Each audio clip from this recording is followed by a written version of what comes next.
doesn't take much to think of an act of injustice that has happened in our world recently. There are a myriad of examples available to us whenever we turn on the news. Injustice is all around us, and it shows up in personal acts, community violations, and systematic oppression. And unfortunately, although it might be confronting to realise this, we are all guilty of perpetuating and perpetrating injustice through our choices. One of the things I want us to be challenged by today is the truth of that statement. And I hope that God reveals to us the hidden ways that we have been part of injustice, and also helps us to humbly accept our part in these without defensiveness or blame. And I hope too that God will open our hearts and minds to the ways that we can begin to seek justice in our relationships and in our communities, and be people of peace and hope in our world. Now, as with many of the topics in this theme series, this one definitely deserves further study. It's a huge topic that appears throughout both the Old and New Testaments. The Bible Project video does a wonderful job of explaining justice from a biblical perspective. If you haven't watched it already, I encourage you to do so before you finish this video. Now, one of the things I particularly love is that they started with a truth that is the core reason for why we seek justice. And this truth is that each and every person is made in the image of God. This message is woven into the fabric of the Bible, and it is a fundamental truth that should inform all of our relationships and interactions. Every person has value, and it's not for what they do, it is for who they are, because they carry the image of God. Now, unfortunately, we all are guilty of violating this image at times. And as I have said, we have all been responsible for or have contributed to injustice. It can happen in our personal relationships, in our families, in our workplaces, but it also happens on a larger scale, in communities and through systematic oppression, where policies of injustice flow through organisations and pour out on individuals and their families and their communities. We contribute through our choice to participate in this, whether it happens intentionally or unintentionally.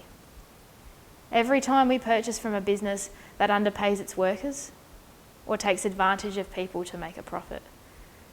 Every time we, with sadness but also passivity, accept someone's death that occurs through the unjust action or even inaction of another.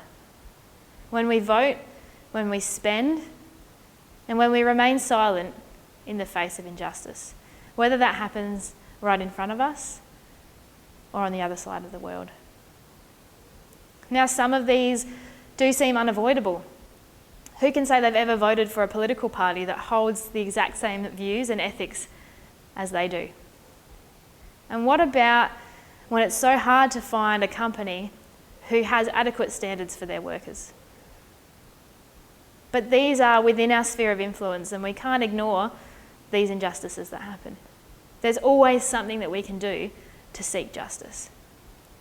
And when we ignore our ability to make change for the betterment of others, we are contributing to the situation.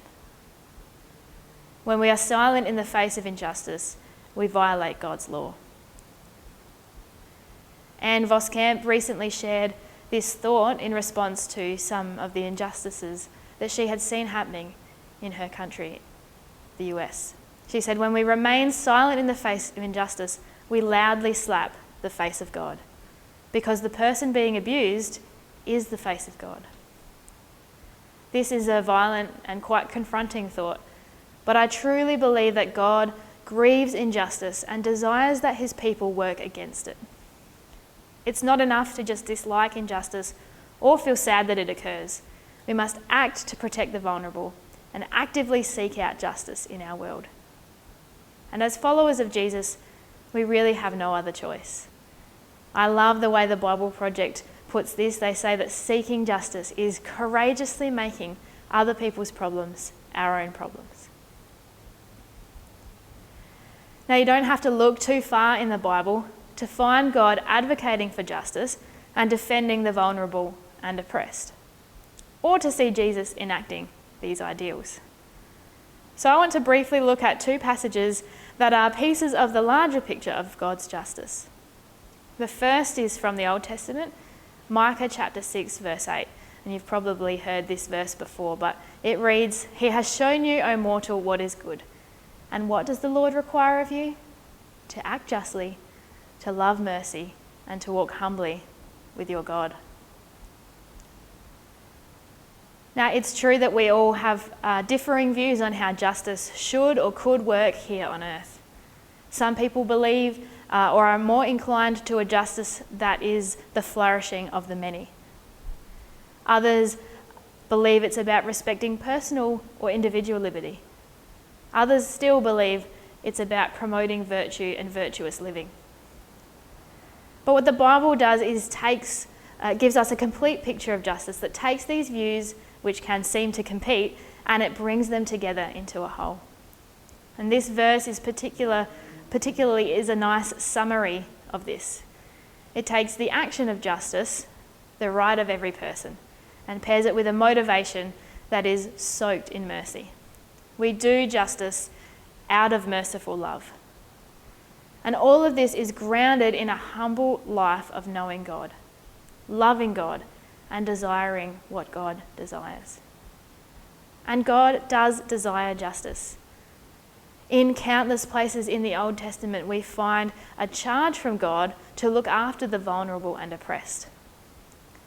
An example from Zechariah 7 tells us this is what the Lord Almighty said: "Administer true justice. Show mercy and compassion to one another." True justice is showing mercy and compassion. "Do not oppress the widow or the fatherless, the foreigner or the poor. Do not plot evil against each other."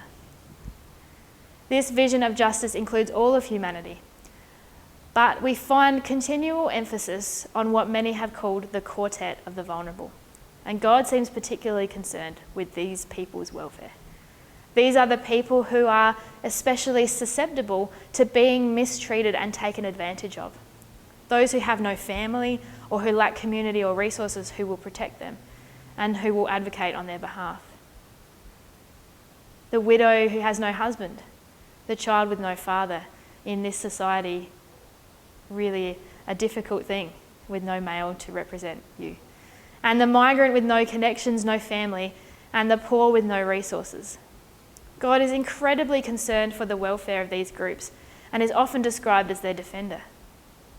With this in mind, it's pertinent to reflect on Tim Keller's question, that if God's character includes a zeal for justice, then what should God's people be like? And further to that, it's important to ask ourselves, who are our own quartet of the vulnerable? And how can we defend them as God desires? Now, Jesus too speaks of justice, and he calls people to a higher standard of living in light of God's love and God's image in the people of this world.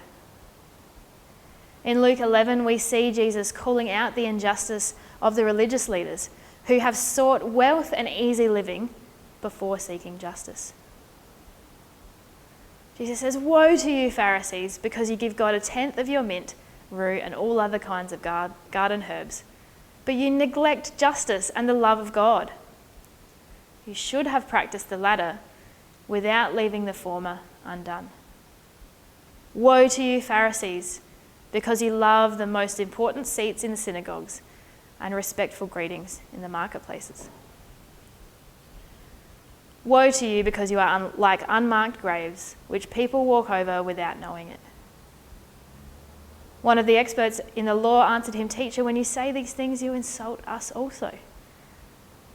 Jesus replied, "And you experts in the law, woe to you, because you load people down with burdens that they can hardly carry, and you yourselves will not lift one finger to help them." Notice how here Jesus describes the experts in the law as people who are not willing to take on other people's problems as their own. These men are guilty of burdening others and perpetuating injustice without undertaking the protection of the vulnerable that God mandates. And he mandates it in the very laws that they are teaching and upholding. Just prior to this, Jesus has rebuked the leaders for pretending to be pure while their hearts remain unclean and unmerciful. They have forgotten the mercy of God and no longer allow it to motivate them. And in doing so, they neglect justice. They go for the letter of the law and not the spirit of the law. And they forget those parts of the law that call people to protection of the vulnerable and to true justice, which is mercy and compassion.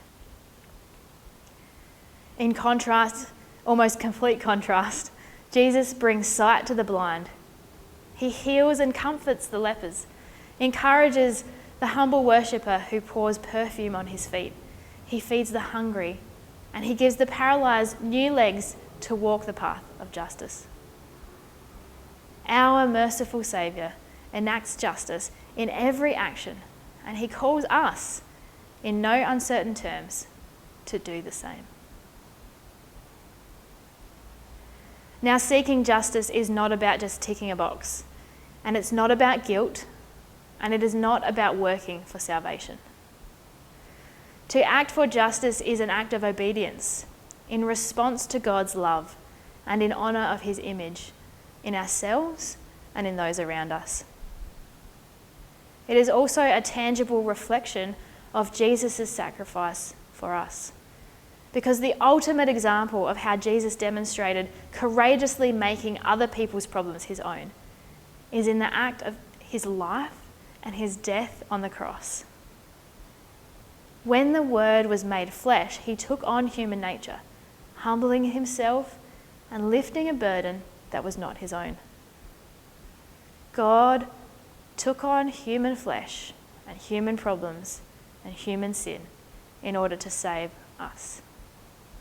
At the cross, we see God identifying with the oppressed. Jesus deserved acquittal and freedom, but was instead condemned, so that we who deserve condemnation can receive acquittal and freedom. So what does the Lord require of you? To have this same mindset as Christ, to value others above yourselves, and to defend those who cannot defend themselves, to act justly, to love mercy, and to walk humbly with our God.